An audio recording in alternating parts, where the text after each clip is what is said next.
Bonjour chers amis, chers frères et sœurs qui aiment l'histoire, d'où que vous soyez. Je sais que cette chaîne YouTube de moi, professeur Alou Kwame René, aussi on peut y accéder en tapant Kwame René Alou.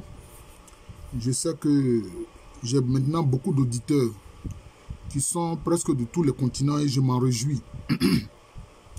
Alors à ceux qui s'intéressent à l'histoire de nos ancêtres, les Kémites, les fondateurs de cette civilisation brillante, unique, dont certains veulent s'en emparer par mensonge, par orgueil racial, ce qui ne sert à rien d'ailleurs, à casser les nez des statues, pour ne pas qu'on voit leur forme négroïde, mais en fait, comme je le dis, une civilisation faite par un groupe d'humains, c'est pour le bien de toute l'humanité. Et nous qui sommes descendants de ces Kémites, nous n'avons pas à nous enorgueillir. Parce que, on le voit, hein, les civilisations passent. Ah oui, les civilisations passent. C'est ce que les gens oublient. Il y a eu beaucoup de civilisations qui ont rayonné sur la terre, mais qui sont passées. Mais, ce qui n'est pas juste, c'est de vouloir s'attribuer ce qui n'est pas à soi. Voilà. Voilà. Les Sémites, là, Arabes, Hébreux, hein, Édomites et autres, là, ceux-là, c'était des errants. Voilà. C'était des nomades. Les nomades, ils se déplacent tout le temps, ils n'ont que des tentes, donc ils ne pouvaient pas bâtir des pyramides. C'est pas possible. Les pyramides, la pyramide, qu'est-ce que c'est? C'est la tombe du roi. C'est la tombe du roi. Et le roi que les gens appelaient improprement pharaon, c'est le Nisrout, c'est-à-dire celui qui vient du sud. Si ils avaient utilisé ces prétendus égyptologues européens, en fait, qui étaient pleins malheureusement de racisme, s'ils avaient utilisé le terme de Nisrout, c'est-à-dire celui qui vient du sud, on aurait su immédiatement que ce sont des Noirs. Et puis, qu'est-ce qu'on dit? On dit la situation égypto-nubienne. On n'a pas dit la situation égypto-sémite ou bien égypto-caucasienne. On dit égypto-nubienne. La Nubie, c'est où? C'est ce qui correspond au Soudan actuel, où actuellement, hein, deux psychopathes sont en train de se tuer, de s'entretuer et en fait tuer la population civile. Vous comprenez? Donc c'est cela. D'ailleurs, même le professeur Moussa Aboubakri Liam, qui est un professeur titulaire d'égyptologie, il me disait, mais Alou, mais dans la partie sud, c'est-à-dire dans la partie nubienne, de couche qui correspond au Soudan actuel, il y a plus même de pyramides que dans la partie nord. Bon, maintenant, pourquoi est-ce que c'est seulement en Afrique qu'il y a les pyramides? Pourquoi il n'y en a pas au Moyen-Orient? La zone des Hamous, c'est-à-dire des errants ou les nomades. Pourquoi est-ce qu'il n'y en a pas en Europe? Je crois que sous Mitterrand, les Français sont allés faire une sorte de pyramide en verre. Pour dire qu'eux aussi, ils ont une pyramide. Voilà le problème. Mais comme je le dis, c'est vrai, nous pouvons être fiers de ce que nos ancêtres ont fait. Et quand ils ont perdu l'initiative historique, bon, les gens sont venus faire la traite négrière, la colonisation, la néocolonisation que nous subissons. Mais nous devons être fiers de ce que nos ancêtres ont fait. Et nous devons chercher aussi à perpétuer ce qu'ils ont fait. Alors donc je voulais dire que la livre du sortie au jour, pardon, le livre du... oui c'est ça, le livre de la sortie au jour, que les gens ont appelé improprement le livre des morts des anciens Égyptiens. C'est le livre de la sortie au jour. La sortie au jour, c'est quoi? C'est-à-dire que c'est le défunt qui quitte un monde obscur, un monde de nuit, pour venir au jour, donc à la lumière. Pour venir à la lumière. Vous voyez? Il faut que le mort accède à la lumière. Et c'est comment il faut procéder. Qu'est-ce qu'il faut faire pour que le mort accède à la lumière? C'est ça qui explique le livre de la sortie au jour, que les égyptologues européens ont appelé improprement le livre des morts des anciens Égyptiens. Ils croyaient en un seul Dieu qui est Nétier et qui a des différents attributs. Ré quand il est lumière, Atum quand il est puissant, Tot quand il est parole, etc. Et ils ont mis les dieux, les dieux, les dieux. Il faut corriger ça. Et puis ils parlent de formules magiques. Non. En Afrique, il n'y avait pas la pratique de la magie. C'est la parole sacrée. Parce que la parole est sacrée. La magie, c'était au Moyen-Orient. Et c'est né avec quoi? Avec en fait deux démons qu'on appelle Gog et Mag. Donc c'est ce qui a donné Mag et Gog, d'ailleurs, Mag et Gog. C'est ce qui a donné magie. Ces deux démons qui ont appris ces pratiques-là aux hommes. Les hommes ne connaissent pas, les Africains ne connaissent pas la magie. Donc pour eux, c'est la parole sacrée. Et c'est pour ça qu'ils faisaient des libations. Partout en Afrique, nous, on fait des libations. Vous connaissez ça en Côte d'Ivoire, on appelle verser boisson. Hein?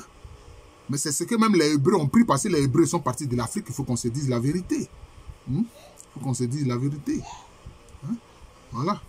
Maintenant, ils veulent se différencier des Égyptiens. Alors qu'ils sont venus s'implanter en Égypte, ils y ont vécu pendant des siècles. Donc, ils ont pris la culture, les modes d'expression des anciens Égyptiens. Maintenant, ceux qui sont allés en Europe, qui sont les Juifs ashkénazes, donc beaucoup même sont des Khazars. Beaucoup ne sont même pas directement des descendants des Hébreux, mais qui sont des Khazars, un peuple d'origine turcophone qui s'est converti au judaïsme. Hein? Alors, ils veulent modifier un peu aussi même l'histoire des Hébreux. Ça pose problème aussi. Voilà. Ça pose problème. Ceux qui sont restés au Moyen-Orient, en Afrique du Sud, les Séfarades, ce sont ceux-là qui ont réellement gardé la tradition des véritables Hébreux. Voilà. Alors, donc je voulais dire simplement que le livre de la sortie au jour, qu'on appelle improprement le livre des morts des anciens Égyptiens, j'ai fait les commentaires depuis le chapitre 1 et aujourd'hui j'en suis au chapitre 148. Donc c'est disséminé à l'intérieur de ma chaîne YouTube Professeur Alou Kwame René ou bien Kwame René Alou. Vous tapez le livre des morts des anciens Égyptiens et puis vous allez voir les différents chapitres. Vous tapez le chapitre concerné et puis vous allez voir le commentaire que j'en fais. C'est important. Voilà. Parce que bon, quelquefois c'était on dit mais professeur Alou, tu n'as pas la maîtrise de Medou Nietzsche, c'est-à-dire l'écriture sacrée de nos ancêtres, mais c'est une question d'interprétation aussi. Hein? Pour interpréter, il faut connaître les symbolismes. Il faut connaître le symbolisme. Si tu ne connais pas le symbolisme, tu ne peux pas interpréter ce que nos ancêtres kémites ont fait. Parce qu'il y a beaucoup de symbolisme. Vous allez le voir. Quand on représente, d'après eux, en fait, un attribut divin par une vache, ils disent Dieu vache. Non, ce n'est pas Dieu vache. Hein? C'est l'esprit nourricier. Ça fait appel à l'esprit nourricier. Pourquoi? Parce que la vache nourrit. Avec son lait là, on a du lait, on a du beurre, on a du fromage. C'est de ça qu'il s'agit. Donc quand on n'a pas la connaissance du symbolisme, ça ne sert à rien. Même quand tu lis les Medou Nietzsche, si tu n'as pas la connaissance de choses, comment on appelle ça, du symbolisme pour pouvoir mieux interpréter, tu ne comprendras pas. Quand on présente par exemple Inepu, Anubis, hein, on dit le dieu chacal. Non. Le chacal, c'est un canidé. Ils vont dire Dieu chacal. Non. Pourquoi? Parce que le chien, hein, parce que ça renvoie en fait au chien. Le chien, c'est quoi? C'est le premier animal que l'homme a apprivoisé. Parce que c'était un loup que l'homme a apprivoisé. Donc, quand on te représente un être spirituel avec une tête de chacal ou de chien ou bien de loup, tout ce que vous voulez, ça renvoie à quoi? Ça renvoie à la fidélité. C'est pour ça qu'on dit fidèle comme un chien. Vous voyez? Donc c'est une question d'interprétation. Donc ce n'est pas chien, ce n'est pas Dieu chacal, mais c'est l'esprit, la divinité quand elle exprime la fidélité. C'est ce qu'il faut comprendre. Bon, donc je vais maintenant faire le commentaire du chapitre 148. Voilà, c'était un peu l'introduction. J'espère que je pourrai interpréter ça totalement. Voilà, ok, d'accord. Livre pour transfigurer le bienheureux dans le cœur de Ré. Ré, c'est le principe de la lumière. Faire qu'il soit puissant auprès d'Atum. Voilà, Atum exprime la puissance. Et magnifié auprès d'Osiris, enfin Osiris, c'est-à-dire l'homme parfait, l'homme juste. Donc, ça renvoie à la divinité quand elle exprime la perfection et la justice. C'est pour ça que c'est Osiris qui juge les âmes des défunts dans la salle des deux maths, vérité, justice. Voilà. Et assurer son prestige auprès de la corporation divine. Bon, la corporation divine, c'est-à-dire Les attributs divins, en fait. Ce sont les attributs divins. À réciter le jour de la fête du mois, à la fête du 6e jour du mois. La fête du mois, sans doute, c'est la fête de la nouvelle lune. Voilà. C'est la fête de la nouvelle lune. Quand paraît la nouvelle lune, c'est un nouveau mois qui commence. Voilà. La fête du 6e jour du mois, c'est-à-dire le 6e jour du mois, justement, c'est un calendrier lunaire, en fait. Donc, c'est important. Le 6e jour est important. Donc, c'est comme si le chiffre 6 exprime une certaine importance chez eux. C'est le jour de la fête Wag. Le jour de la fête de Thoth. Thoth, c'est quoi? Qu'on appelle aussi Djéouti. C'est le principe de la parole. C'est pour ça qu'on le présente comme le porte-parole, entre guillemets, des dieux. Non, le porte-parole des attributs divins. C'est ce qu'il faut comprendre. C'est la parole. Le jour de la naissance d'Osiris, le jour de la fête de Soukaris, la nuit de la fête Haké. Bon, le jour de la naissance d'Osiris, c'est quoi? C'est l'anniversaire d'Osiris. Puisque lui, il exprime la perfection et puis la justice. Donc ça aussi, cela est célébré. Voilà. C'est un secret de la droite. Bon, c'est l'univers des défunts qui sont dans la félicité. Et un mystérieux religieux, et un mystère religieux de l'empire des morts. Bon, donc c'est cela. Voilà. Les mystères, voilà, c'est ça. Même dans l'église, dans la foi chrétienne, on parle des mystères. On ne parle pas des secrets, on parle des mystères. C'est important. Ceux qui parlent de secrets, là, on les connaît, ce sont les ésotéristes. Là. Percer des montagnes et ouvrir des vallées. Mystère, cela ne doit absolument pas être connu. Cela veut dire quoi? C'est-à-dire quoi? Que ces invocations-là, qui se font à ces périodes du mois, etc., c'est tellement puissant qu'il veut dire que ça peut même percer des montagnes et puis ouvrir des vallées. Hein? Parce qu'ils estiment que c'est puissant. C'est pour ça qu'on dit que ça peut percer des montagnes. Voilà. Et on dit que cela ne doit absolument pas être connu. Pas connu de qui? Des gens qui sont mauvais. Des gens qui agissent dans le mal. Ceux qui sont des Sétiens. Hein? C'est de l'esprit de Seth, l'esprit du mal. Hein? L'esprit d'Apophis. Hein? Qui se présente comme un serpent géant, un dragon, donc du mal. C'est comme ça. C'est à ceux-là qu'il ne faut pas révéler ces mystères-là. Voilà, c'est de ça qu'il s'agit. Pour ne pas qu'ils utilisent cela pour le mal.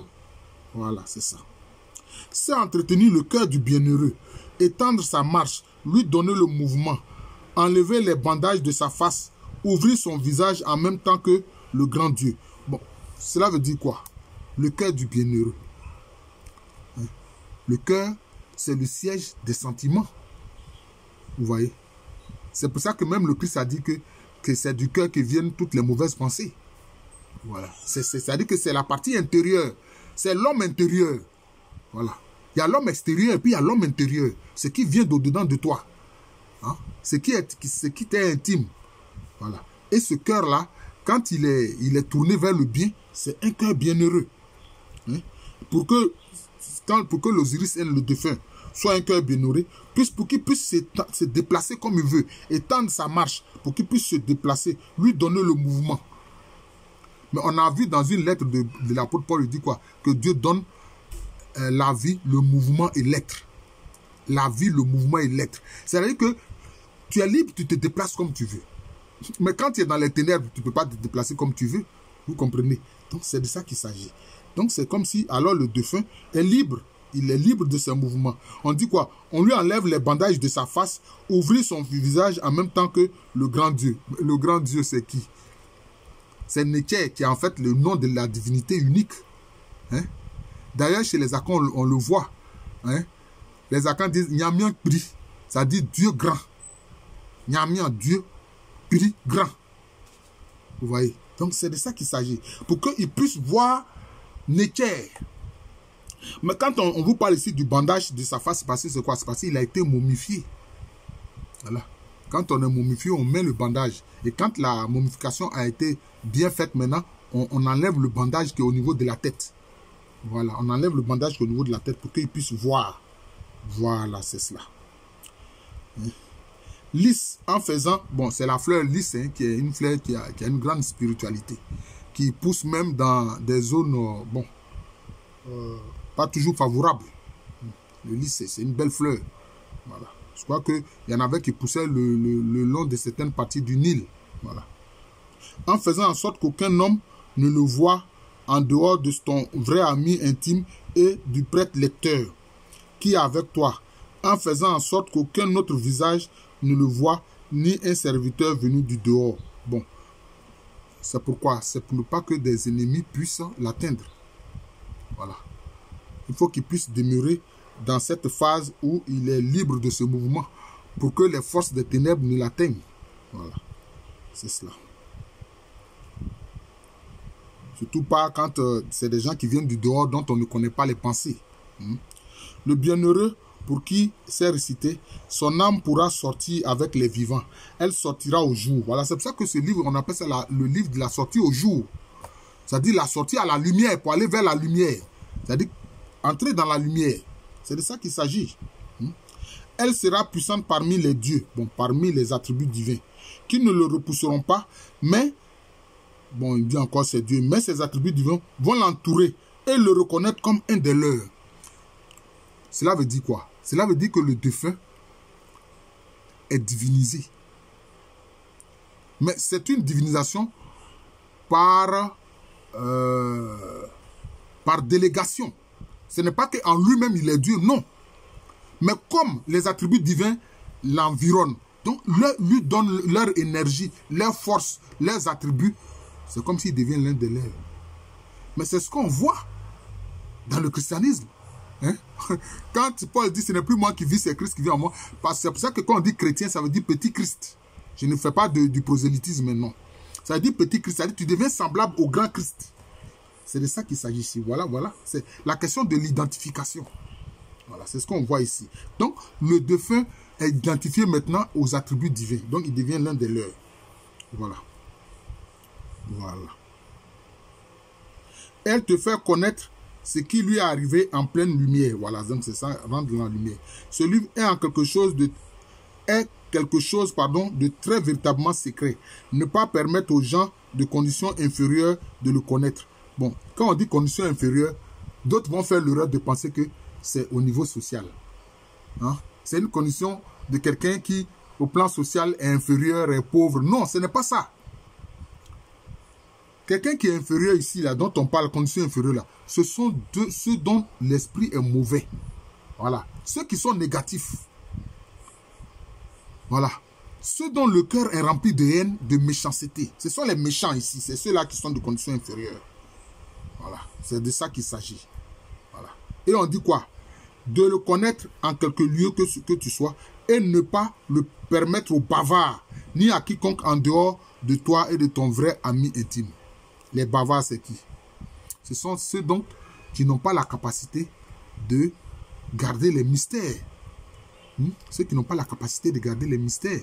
On le voit encore, je vais prendre un exemple biblique, vous allez vous étonner concernant le Christ. Il dit quoi? Il dit ne jetez pas vos perles au porceau, de peur qu'il les piétine et ne vous attaque. C'est que le Christ a dit. Ne jetez pas vos perles au porceau. Vos perles, c'est quoi? Ce sont les mystères dont vous êtes témoins. Voilà, ce sont les mystères dont vous êtes témoins. Il ne faut pas en parler à ceux qui ne sont pas prêts à les écouter. Parce qu'ils sont de conditions spirituelles inférieures. C'est de ça qu'il s'agit. Il faut comprendre les frères. Parole a dit dans la chambre des étoffes, constellée d'étoiles entièrement. Bon, c'est la chambre des étoiles, c'est-à-dire c'est un espace lumineux. Les étoiles ici, ce sont les êtres élevés, ceux qui sont au ciel. Voilà. Cela a été véritablement efficace des millions de fois. Bon, voilà. Formule, bon, il parle aussi de formule, moi je préfère dire parole sacrée. Pour approvisionner le bienheureux dans l'empire des morts. Parole dite par N, c'est-à-dire l'Osiris N. Salut à toi, ô celui qui brille en son disque, âme vivante qui monte de l'horizon. Il parle de qui? Il parle de Ré, le principe de la lumière. Te connais et connais ton nom. N te connaît et connaît ton nom. C'est pour ça que c'est important de connaître le nom. Parce que quand on dit on appelle quelqu'un par son nom, il répond. C'est pour ça que vous remarquez, comme on appelle ça, Moïse, Moshe. Quand Dieu lui apparaît à travers le buisson ardent, qu'est-ce qu'il dit?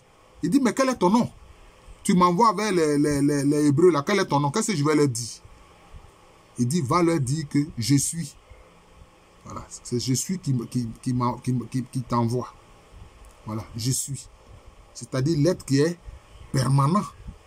Hein? L'être qui est dans l'éternité, il est permanent. Voilà. Donc c'est cela. Connaître le nom, c'est important. Vous voyez? Connaître le nom de l'attribut divin ou bien du divin, c'est important. Voilà, c'est cela.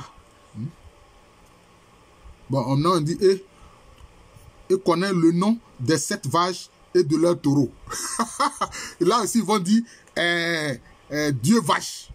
Pardon, déesse vache. Et puis, ils vont dire quoi? Dieu taureau. Oh mon Dieu, je vous ai expliqué que quand on dit c'est la vache, c'est lié en fait à l'esprit de quoi? De l'alimentation, hein, de la bienveillance. Parce que la vache donne son lait.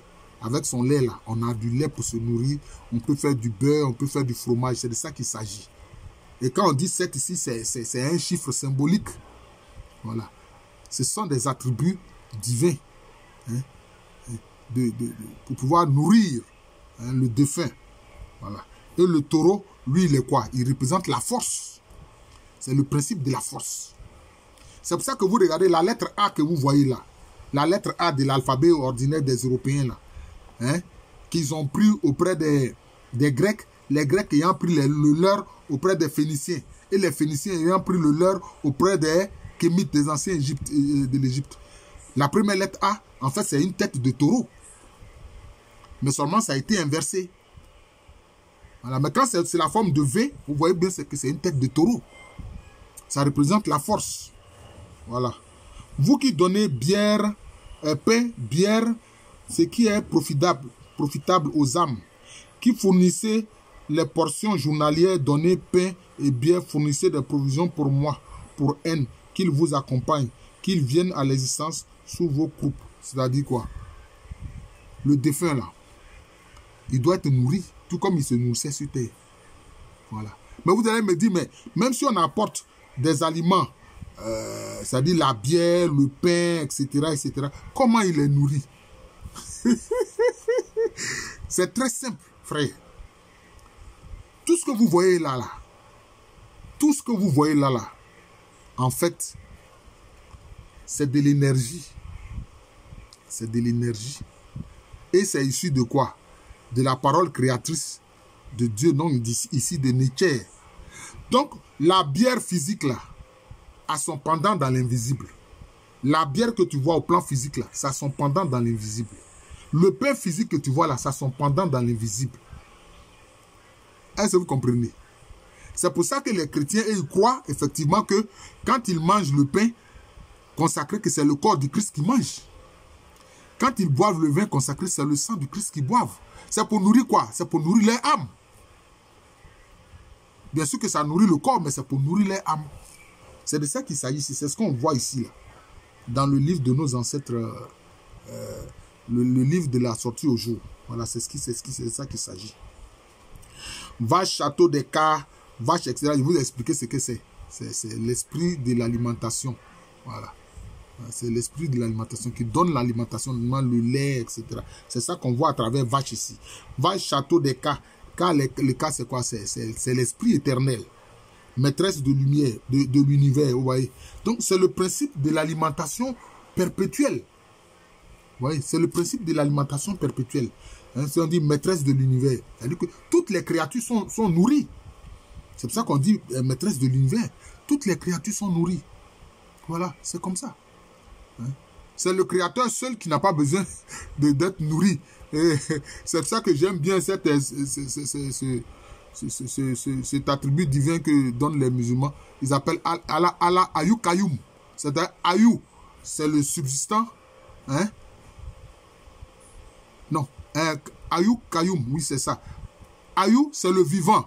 Kayoum, c'est le subsistant. Celui qui subsiste éternellement et qui est vivant, donc qui n'a pas besoin de se nourrir. Qui n'a pas besoin d'être nourri. Voilà.